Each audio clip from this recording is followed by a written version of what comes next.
Don here in Florida, and today we're doing something way outside the norm. We're gonna do a bike review, and the reason I'm doing this bike unexpectedly has risen to the top of one of my all-time favorite bikes. So I want to talk about it, and this is 7 years down the road, so this would be for a used bike review.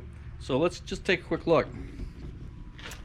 Looking at the Continental GT, the original 535, this was a single cylinder 535 cubic centimeter engine. It was bored out from the original 500. Lighter flywheels made it a little bit more revvy, and you'll notice that on the road. If you've ever ridden a Bullet or something, you'll definitely notice the difference. I really gained an appreciation for these Royalenfields after beating them around in India and Nepal for a while. And when I was living in Europe, I decided I had to have one, and this one was a pre-order before they actually hit the market, so it's a very early model. I want to go ahead and show some of the modifications I made to this bike first before I start talking about the bad things. First off, you'll notice the titanium can. I bought this from Hickox out of Great Britain, and this, along with the K&N air filter, really opened up the power on this. Really gave me a little bit more going down the road, and one of the things that really made this can worthwhile was the difference in weight. The original big, heavy catalytic converter exhaust can that was on here, I don't know, that must have weighed 40 pounds. That thing was a monster.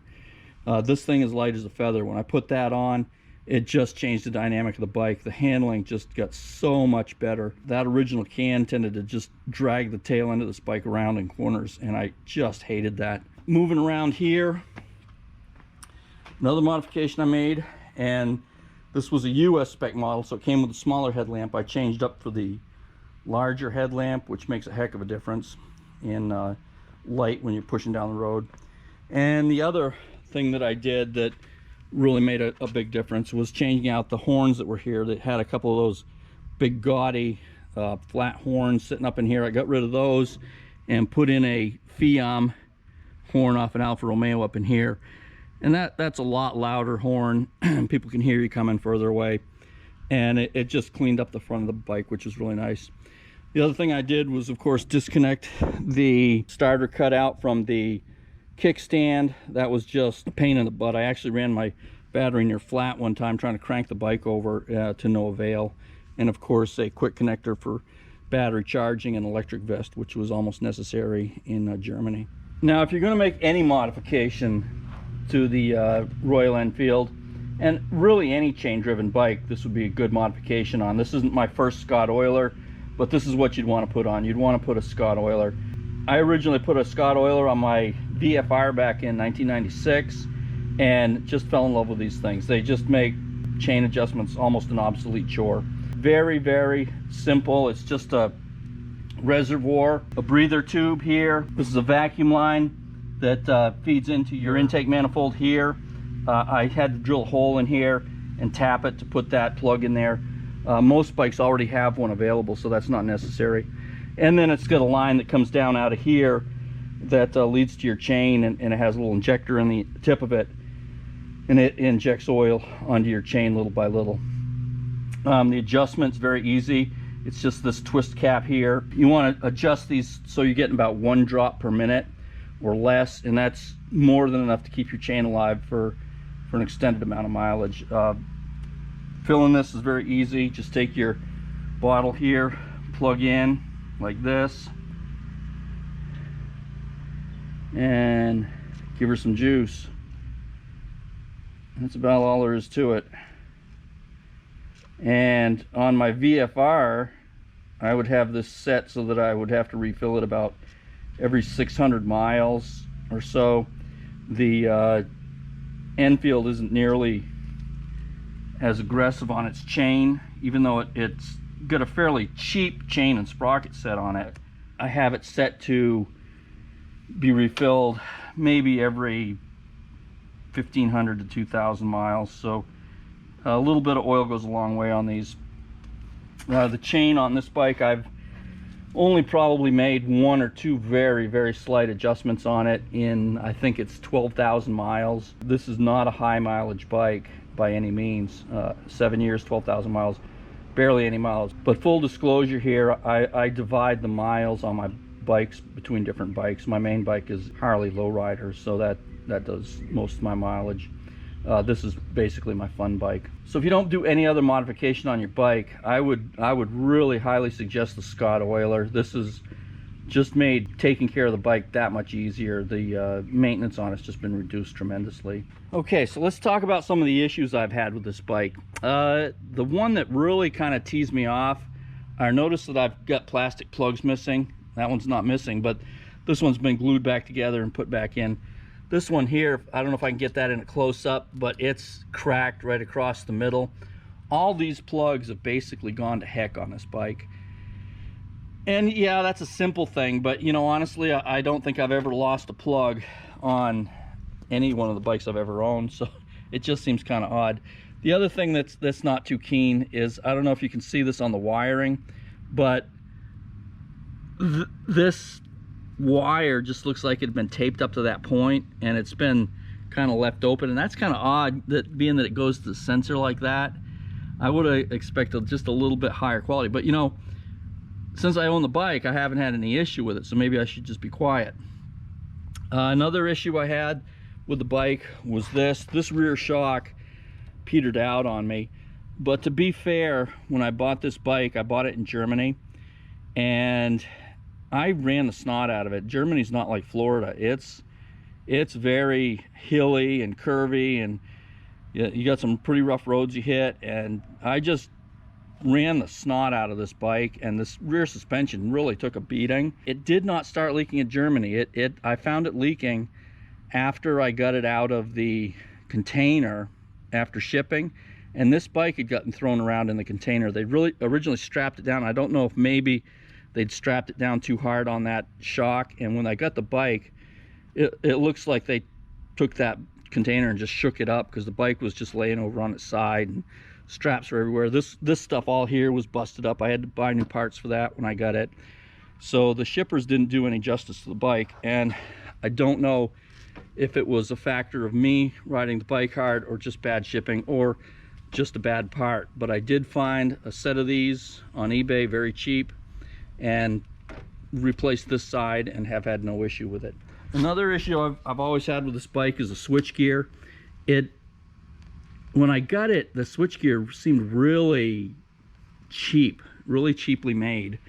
But after 7 years, interestingly enough, it's held up really well. I mean, it looks almost as good as the day I bought it. And, you know, granted, I keep it garaged, and I keep a cover over it when I'm not using it. So, I mean, that helps to some extent. But the cheapness or the look of the switchgear kind of did me. But like I said, I've had no issues with it. Again, I had this pop off. I don't know why. It just disappeared. All these plugs just gone. Other than that, really nothing I can complain about too much. I haven't really developed any leaks on it. I don't know if you can see there's some discoloration in the casings. I don't know why that has occurred. It kind of makes me want to take those cases off and have them polished up, but you know, that's not a big deal. But other than that, I mean, when I bought the bike, it looked fairly cheaply made, but it's held up fairly well for the grief I've given it. So I can say that overall I'm pretty happy with it. So those are the bad things about the bike. The really good things about the bike, of course, are the riding and the handling. It just superb handling, Harris frame. Royal Enfield didn't go wrong with that. Pirelli tires. When I switch out the tires, I normally run Michelin's, but these Pirellis have done right by me. I've been really impressed with these on the bike, so I've just stayed with the Pirellis. The brakes, you know, the bike doesn't weigh very much. With that big exhaust can off the other side, I've probably gotten this, you know, under 400 pounds easily. And the bike just handles just really, really well. So I'm happy about that. You know, it doesn't have a fancy suspension or anything, but the brakes bring it right down really quick. So good tires, decent brakes, nice frame. The engine just torquey. If you're used to a 4-cylinder engine, when you get on one of these, you find it's more like a diesel. You don't have to get all hell-bent on cranking it up to go fast. It just twist it, go, and have fun. So that's about it. You know, after about 12,000 miles on this thing. I'm really more than impressed with what I've gotten for my money, because it didn't cost me a lot, and the maintenance and upkeep on it's been fairly easy. Tires aren't that expensive, batteries are cheap on it, it does need a lot of gas. It's just a nice all-around fun bike to own. So I think I'll take it for a ride. What do you say? You want to go for a ride? Let's go for a ride.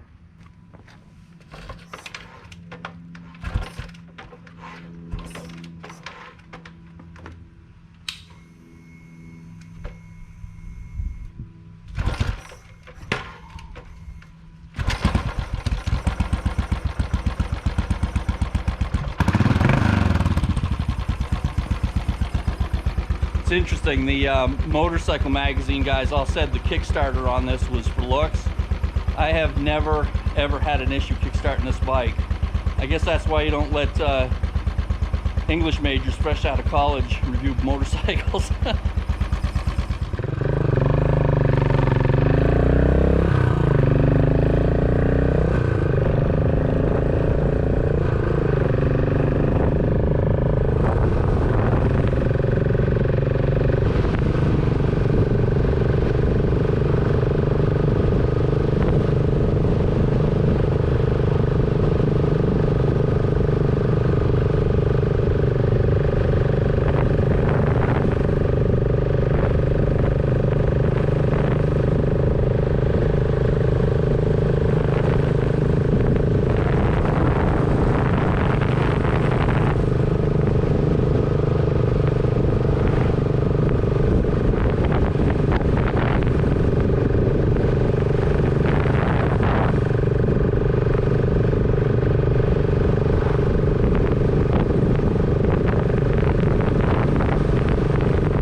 guess that just about covers it for the Continental GT 535. I've spent 7 years with this bike. I've got well over 12,000 miles on it now. It runs like a champ, goes like a champ, and it's just an enjoyable all-around bike at a really decent price. If you've ever thought of something like this, I think probably at the prices they're at now, they're probably a good investment as a hang-on to bike, mainly because motorcycle companies come along every now and then. Everybody's done it. The Honda GB500, so on and so forth. They come along, they build a big single for a few years, like a cafe style, and then they stop doing it. Royal Enfield is no exception, and then the value of these bikes does tend to go up after a little bit. So just something to keep in mind. I'll probably be getting back onto some of my shop stuff here in a week or two when the heat starts cooling down. So until then, from Florida, Don out.